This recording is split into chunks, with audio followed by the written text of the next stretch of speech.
থাকবে কদিন প্রাণ, তবু কেন স্বার্থের জন্য মানুষ হয় বেমান।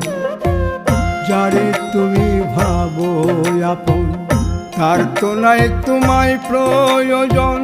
তোমার বুকে রাইখা মাতা খুঁড়তাছে কবর রে, খুঁড়তাছে কবর।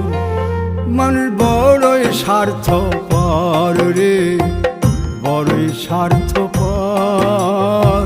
বুকের মাঝে জায়গা দিলে যতন কইরা ভাঙ্গে রে অন্তর। বুকের মাঝে জায়গা দিলে যতন কইরা ভাঙ্গে রে অন্তর।